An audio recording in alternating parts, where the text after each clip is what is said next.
Le 16 août 2025, 57 camions sont arrêtés avant l'aube. À l'intérieur, 25 000 fusils. AK-47, des grenades, des lance-roquettes et des explosifs apparaissent, avec des séries allant de la Libye au Yémen et des sociétés écrans entre Lomé et Accra, tandis qu'un flux de 1,03 milliard de dollars semble circuler en silence. Que conclure quand Ibrahim Traoré exige des faits sans escalade? La stupeur ouvre une bataille plus vaste. Comprendre pourquoi cette saisie n'est ni accident ni symbole isolé, et comment une décision locale déclenche des effets régionaux sur l'État, l'économie et la sécurité quotidienne. Cette séquence ne cherche ni à convaincre par l'émotion, ni à amplifier. Le public gagne une lecture claire, vérifiable, sans dramatisation ici. Le point de départ est simple, une interception massive, des provenances multiples et des flux financiers associés, mais aussi des zones d'incertitude qui doivent rester signalées. L'enjeu n'est pas seulement de savoir ce qui a été saisi, mais ce que cette saisie oblige à reconsidérer. La nature du réseau, la solidité des routines de contrôle et la capacité d'un État souvent décrit comme vulnérable à garder l'initiative sans escalader. Le récit s'engage à recouper dates, acteurs, itinéraires et montants uniquement à partir du contenu disponible, en séparant faits établis et hypothèses. Le pari est de méthodologique. Si chaque affirmation reste attachée à un passage précis, alors la discussion publique devient plus robuste et moins manipulable. Et si le convoi n'était qu'un segment, que reste-t-il hors champ? Dès les premières heures, un chiffre s'impose. 57 camions immobilisés, plus de 25 000 fusils, AK-47 et des armes lourdes associées. Cette masse dépasse largement une opération de contrebande ordinaire et oblige à changer d'échelle d'analyse. Ce qui semblait être un convoi illégal devient le maillon visible d'un réseau transfrontalier structuré capable d'assembler des ressources dispersées en un flux cohérent. Le contexte est celui d'un Burkina Faso souvent décrit comme fragilisé par les violences régionales et les pressions géopolitiques. Pourtant, l'opération du 16 août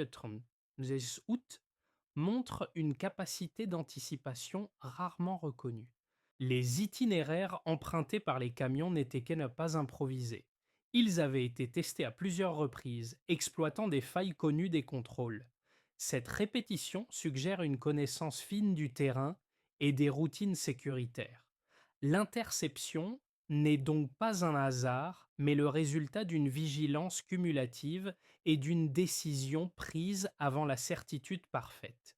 L'analyse des numéros de série révèle des provenances multiples, de zones de guerre actives comme la Libye et le Yémen à des circuits plus discrets liés à des stockages militaires. Cette diversité indique une chaîne d'approvisionnement internationale, capable de synchroniser des sources éloignées sans exposition immédiate. À ce stade, la saisie cesse d'être un simple succès opérationnel et devient un indicateur stratégique sur la profondeur du réseau. C'est dans ce cadre qu'intervient Ibrahim Traoré avec une ligne publique claire, pas de surenchère, uniquement des faits. Cette posture influe sur la perception interne et externe de l'événement. En privilégiant la méthode, l'enquête et la souveraineté, le discours limite la panique tout en envoyant un signal mesuré aux acteurs régionaux. La question centrale se déplace alors. Au-delà de l'origine des armes, que révèle cette interception sur l'équilibre réel des forces dans le Sahel? Deux figures structurent, avait dit, les premières heures de l'opération et donnent un visage concret à une interception souvent résumée par des chiffres. Sur le terrain, le capitaine Moussa Kaboré incarne la vigilance locale. Dans la nuit du 16 août, face à un convoi avançant lentement et sans signe évident d'hostilité, il doit décider dans l'incertitude. Ordonner l'arrêt signifie rompre une routine risquée. Laisser passer faute de preuves immédiates. Ce choix discret transforme une suspicion en interception majeure. À distance, depuis Ouagadougou, le général Zerbo joue un rôle complémentaire. Là où Caboret agit dans l'instant, Zerbo résonne en séquence. Il verrouille les corridors terrestres, coordonne les unités spéciales et anticipe les réactions possibles des chauffeurs et de leurs soutiens. Cette synchronisation rapide empêche toute dispersion du convoi et limite le risque d'escalade armée. L'opération tient précisément parce que les décisions locales et centrales s'emboîtent sans délai. L'impact précoce de ce duo est double.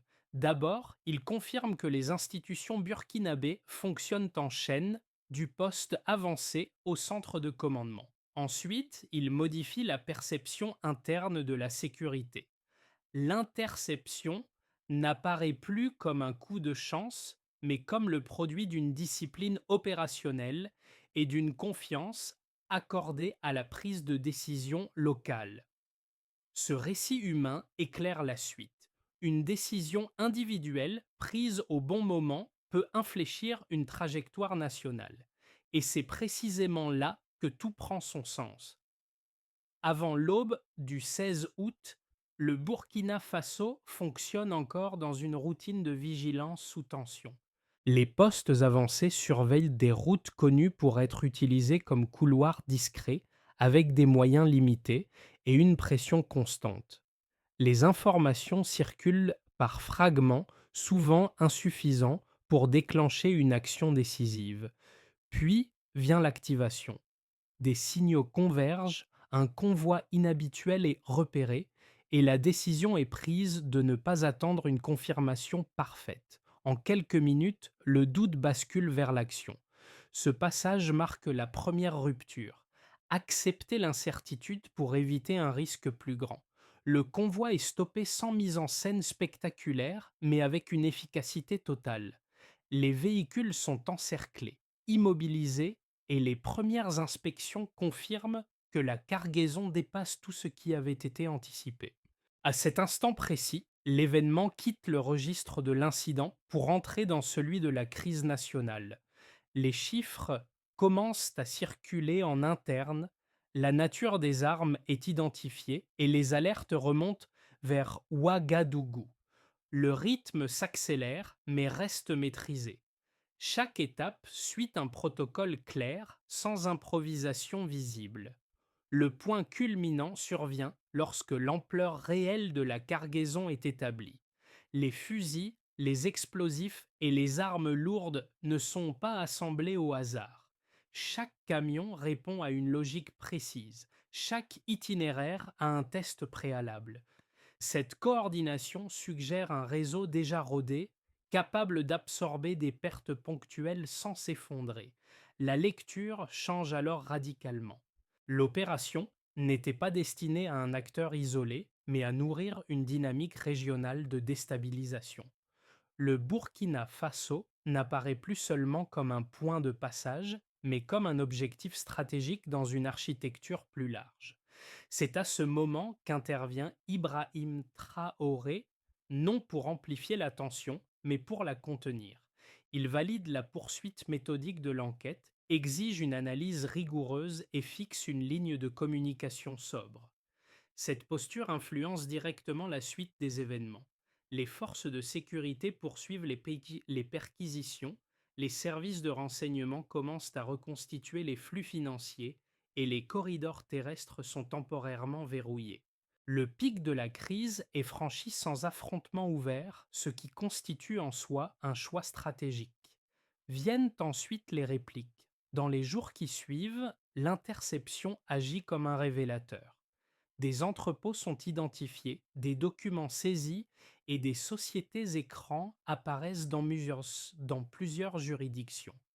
Chaque découverte confirme que le convoi du 16 août n'était pas une anomalie, mais un maillon visible d'un dispositif plus vaste.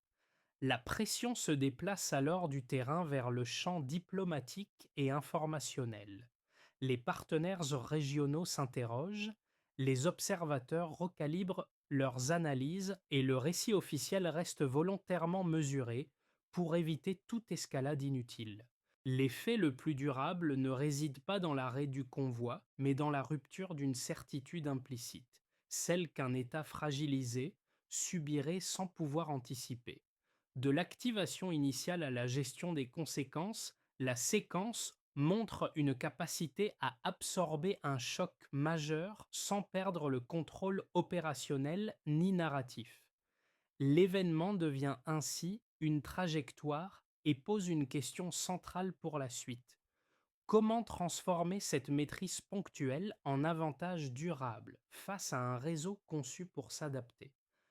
Avant le 16 août, la menace correspond à un niveau déjà connu, des flux d'armes irréguliers, fragmentés, circulant par petits lots à travers des frontières poreuses. Après l'interception, l'échelle change brutalement. La saisie de 57 camions transforme une hypothèse diffuse en preuve massive et fait passer le dossier d'un problème chronique à une alerte stratégique mesurable. Ce basculement n'est pas rhétorique. Il repose sur des indicateurs précis qui obligent à revoir le cadre d'analyse. Premier indicateur, le volume d'armement. Plus de 25 000 fusils AK-47 sont identifiés lors des premières inspections, accompagnés de grenades, de lance-roquettes et d'explosifs. Ce chiffre ne décrit pas seulement une quantité, il indique une intention opérationnelle. Une telle dotation dépasse les besoins d'un groupe isolé et correspond à l'équipement potentiel de plusieurs unités armées. Autrement dit, on passe d'un trafic opportuniste à une préparation militaire structurée, pensée pour durer et se déployer. La différence est qualitative. Elle implique une planification en amont, des capacités de stockage et une distribution coordonnée. Deuxième indicateur, la géographie des provenances. L'analyse des numéros de série révèle des origines multiples, notamment la Libye et le Yémen, deux théâtres de conflits récents où les stocks circulent rapidement.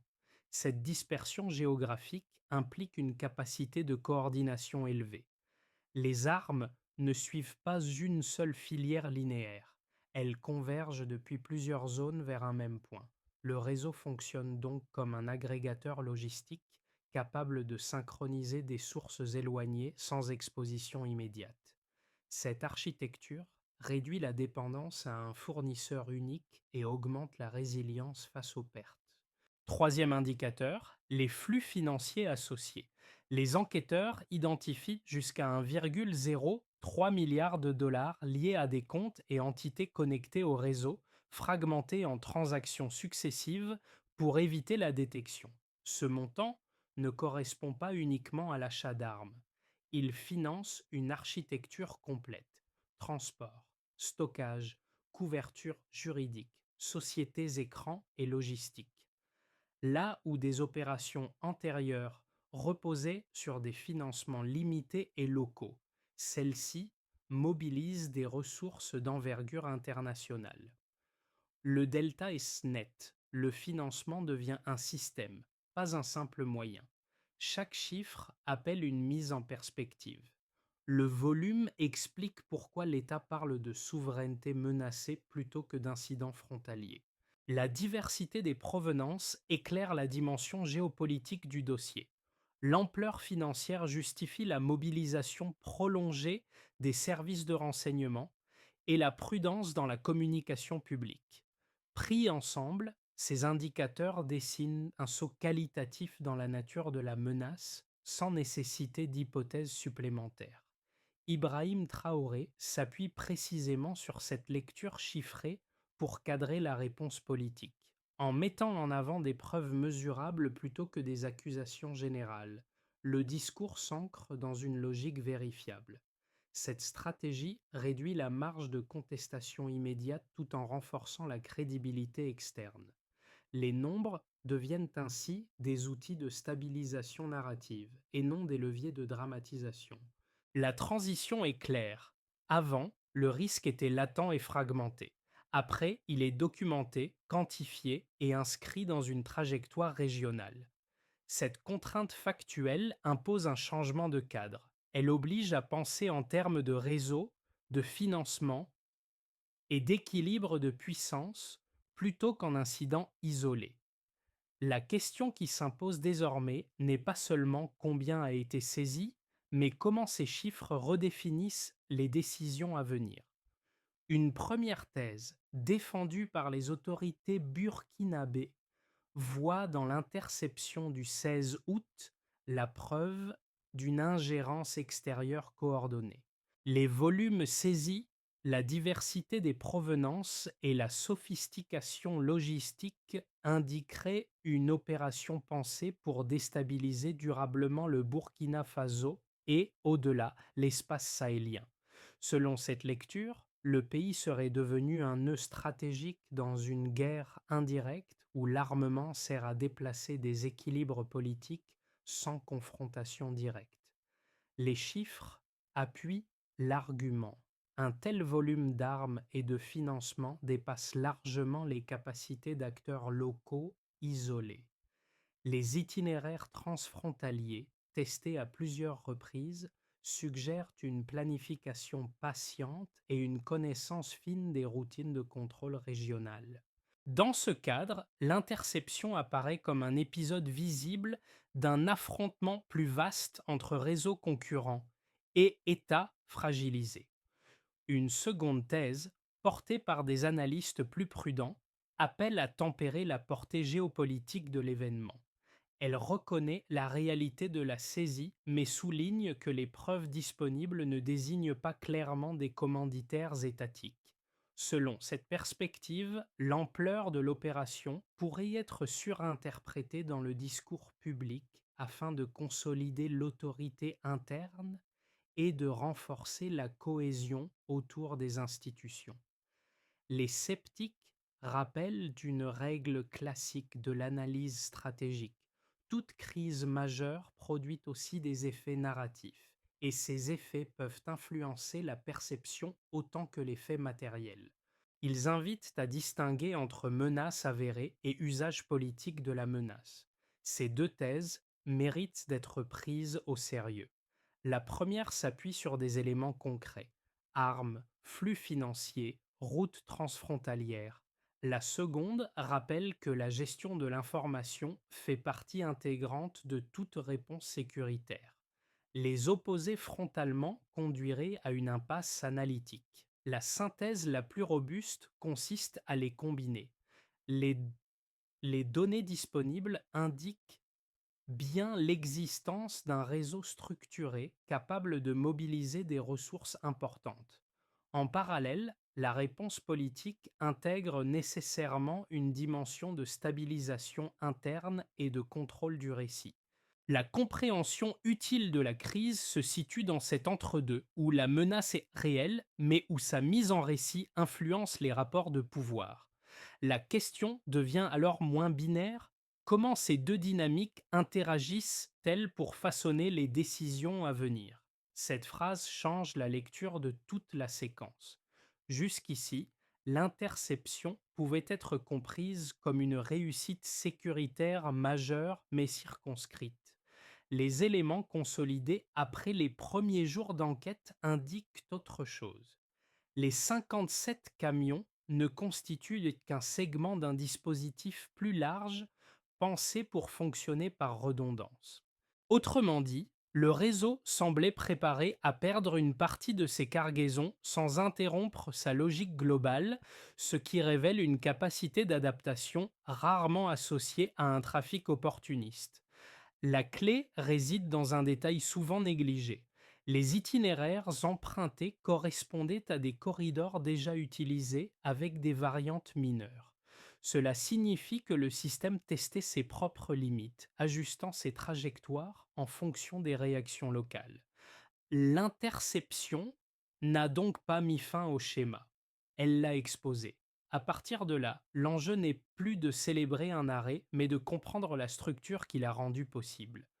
Dans ce contexte, la posture d'Ibrahim Traoré prend une signification nouvelle. L'insistance sur la méthode et la durée n'est plus seulement un choix de communication, mais la reconnaissance implicite d'un problème systémique. La crise bascule d'un événement ponctuel vers une confrontation de systèmes, où chaque décision doit viser une perturbation durable plutôt qu'une victoire immédiate. Les effets de l'interception ne se répartissent pas uniformément. Ils se déclinent différemment selon les acteurs concernés, chacun faisant face à des conséquences concrètes, parfois contradictoires, mais désormais mesurables. Pour l'État, le premier changement est opérationnel. À court terme, l'appareil sécuritaire est placé sous pression. Maintien d'un niveau d'alerte élevé, prolongation des contrôles et investissement accru dans le renseignement.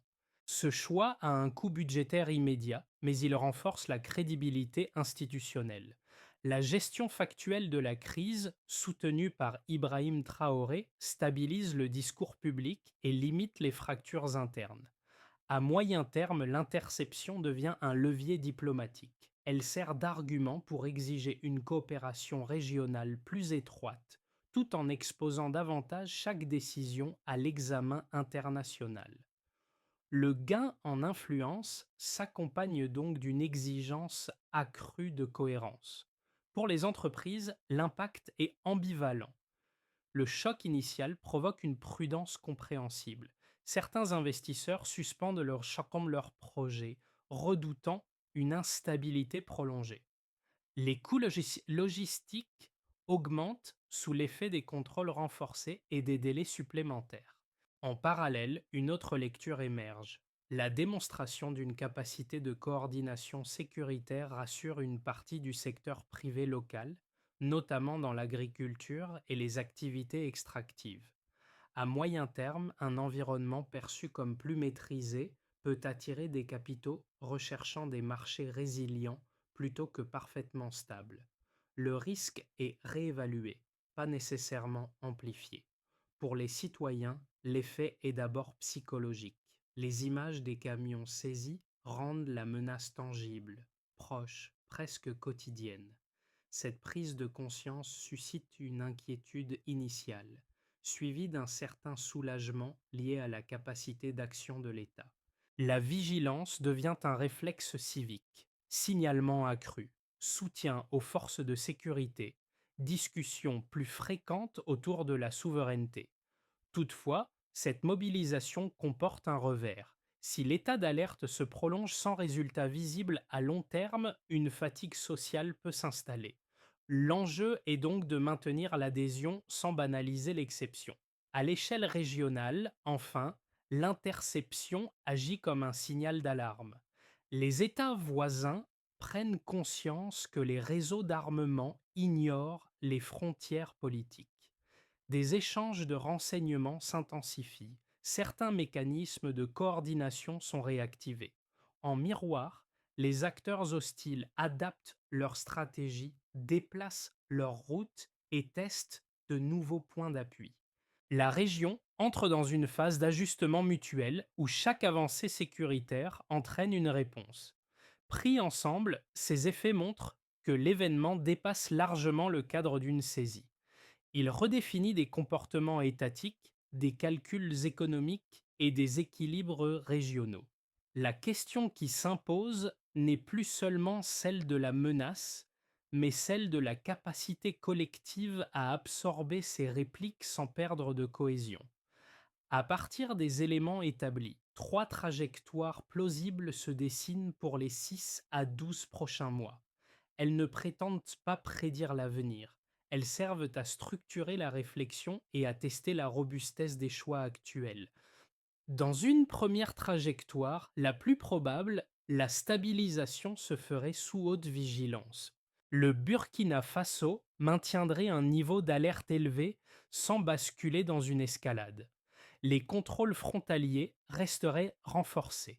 Le renseignement continuerait d'agréger des signaux faibles et la coopération régionale progresserait par étapes.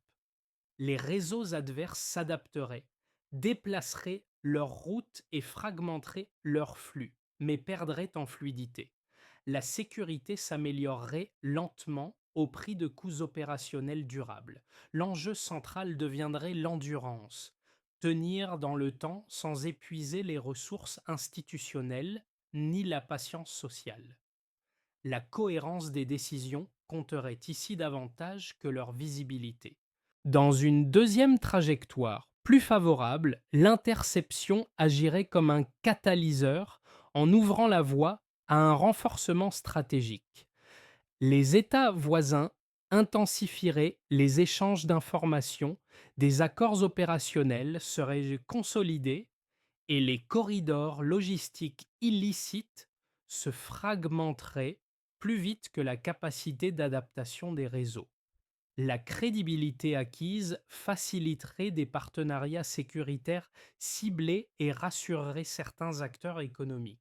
Si cette dynamique s'installait, la pression exercée sur les réseaux augmenterait de manière cumulative. Le bénéfice secondaire serait politique, l'État pourrait réinvestir une partie du capital de confiance dans des priorités économiques et sociales, réduisant la perception de risque à moyen terme sans relâcher la vigilance. Dans une troisième trajectoire, plus défavorable, la région entrerait dans un étau extérieur. La réaction des réseaux hostiles serait rapide et indirecte. Les routes se déplaceraient vers des zones moins surveillées, les financements se dissimuleraient davantage et la pression informationnelle s'intensifierait. Des tensions diplomatiques émergeraient, accompagnées de contraintes économiques. La sécurité deviendrait plus coûteuse et plus complexe à maintenir. L'État devrait arbitrer en permanence entre fermeté et ouverture, sous peine de voir s'installer une fatigue institutionnelle et sociale. Un cadre simple Elrond aide à naviguer entre ces trajectoires. Si la coordination régionale progresse plus vite que l'adaptation des réseaux, la dynamique se rapproche de la trajectoire la plus favorable. Si l'inverse se produit, le risque de l'étau augmente. Cette grille n'impose pas de choix, mais éclaire les décisions à venir et rappelle l'essentiel. Conserver l'initiative stratégique dans un environnement mouvant compte autant que neutraliser des menaces ponctuelles. À ce stade, la crise ne se lie plus seulement à travers des décisions étatiques ou des chiffres agrégés. Elle touche des groupes concrets avec des effets distincts selon la position sociale et économique de chacun. C'est à ce niveau que l'analyse quitte le registre abstrait pour rejoindre l'expérience quotidienne. Pour les citoyens ordinaires, l'impact est d'abord perceptif. La sécurité cesse d'être une notion lointaine pour devenir une préoccupation de proximité. Les contrôles renforcés, les messages de vigilance et la circulation d'informations modifient les habitudes. Cette proximité peut renforcer le sentiment d'appartenance et la responsabilité civique, mais elle exige un effort constant d'explication. Sans pédagogie claire, l'alerte prolongée risque d'engendrer lassitude ou méfiance. Un levier simple consiste à rappeler régulièrement le sens des mesures et leurs limites afin de maintenir l'adhésion sans banaliser l'exception. Pour les acteurs économiques locaux, l'effet est plus ambivalent. À court terme, certains subissent des contraintes supplémentaires, délais allongés, coûts logistiques accrus, incertitudes sur les chaînes d'approvisionnement.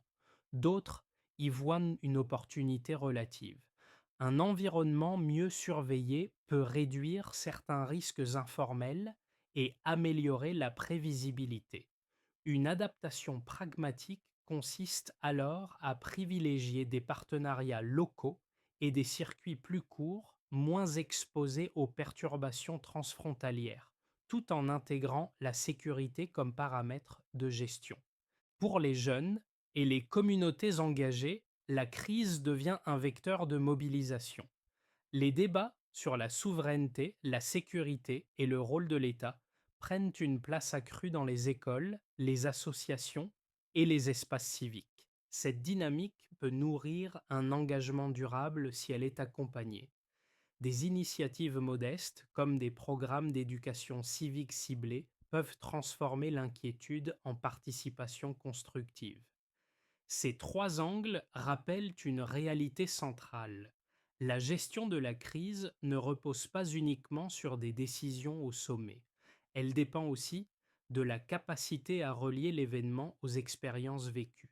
Lorsque chacun comprend où il se situe dans l'équation, la résilience collective cesse d'être un slogan et devient une pratique partagée. À partir des enseignements tirés de l'opération du 16 août, une feuille de route progressive se dessine pour éviter que la crise ne reste un épisode isolé. Elle vise à convertir une interception ponctuelle en capacité durable en précisant qui agit, quand et comment mesurer l'effet réel des décisions.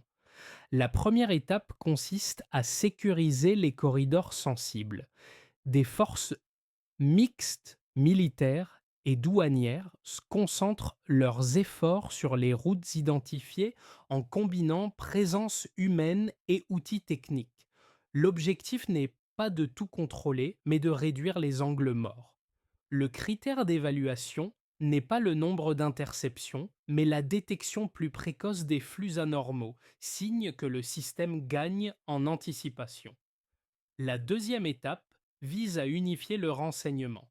Les informations issues du terrain, des analyses financières et des données logistiques doivent converger dans un cadre commun. Cette centralisation raccourcit le délai entre signal faible et décision opérationnelle. Ibrahim Traoré insiste sur ce point, car la rapidité devient un avantage stratégique face à des réseaux adaptables. Le succès se mesure ici par la cohérence des réponses, non par leur exposition médiatique. La troisième étape touche au registre symbolique et civique. Une partie des armes saisies est destinée à être neutralisée de manière visible, non comme un spectacle, mais comme un signal de transformation. L'idée est simple, montrer que ce qui menaçait peut être définitivement soustrait au cycle de la violence. Des projets civils concrets servent alors d'indicateurs tangibles de cette reconversion. Enfin, une étape transversale irrigue l'ensemble, l'adhésion de la population. Sans compréhension ni soutien durable, aucune architecture sécuritaire ne tient. Cette feuille de route rappelle que la résilience ne se décrète pas.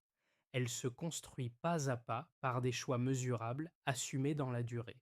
Le fil narratif revient à la nuit du 16 août, là où tout a commencé, non par un choc spectaculaire, mais par une décision prise dans l'incertitude. Ce n'est pas l'image des camions alignés qui demeure, mais le geste initial qui a rompu une routine dangereuse. Ce moment éclaire toute la trajectoire suivie depuis. Chaque étape, de l'enquête aux ajustements stratégiques, prolonge la même logique, privilégier la méthode à l'émotion, la cohérence à l'effet d'annonce. Ibrahim Traoré s'inscrit dans cette continuité lorsqu'il insiste sur la durée plutôt que sur la victoire immédiate. Son discours rappelle que la souveraineté ne se proclame pas dans l'instant, mais se pratique au quotidien à travers des choix répétés et parfois discrets. L'émotion qui émerge n'est donc pas celle de la peur, mais celle d'une lucidité collective. Comprendre que la résilience n'est pas un état figé, mais un effort soutenu, fait de décisions imparfaites mais assumées. Ce rappel donne une portée plus large au récit. Il montre comment une décision locale peut infléchir une dynamique nationale sans bruit excessif. La vigilance partagée, lorsqu'elle est soutenue dans le temps, peut changer le cours des crises. La séquence ouverte le 16 août ne se referme pas par une conclusion définitive. Elle laisse au contraire un espace de réflexion partagée, où chacun peut interroger ce que signifie tenir dans la durée lorsqu'une souveraineté est mise à l'épreuve sans avertissement. L'enjeu dépasse le seul Burkina Faso. Il touche à une question plus large: comment des sociétés exposées à des pressions multiples choisissent-elles de rester cohérentes sans céder à la simplification ou à la peur? Le récit présenté ici n'appelle ni à l'adhésion automatique ni au rejet réflexe. Il propose un cadre de lecture fondé sur des faits, des chiffres et des choix assumés, tout en reconnaissant les zones d'incertitude. Les décider Les décisions prises par l'État, la posture défendue par Ibrahim Traoré et les signaux envoyés à la région composent un cas d'étude encore en évolution. Leur portée réelle se mesurera dans le temps, à travers la capacité à préserver la cohésion sociale sans immobilisme ni emballement. Si cette analyse vous interpelle, la discussion reste ouverte. Partagez une lecture différente, poser une question ou confronter des interprétations contribue à enrichir le débat collectif.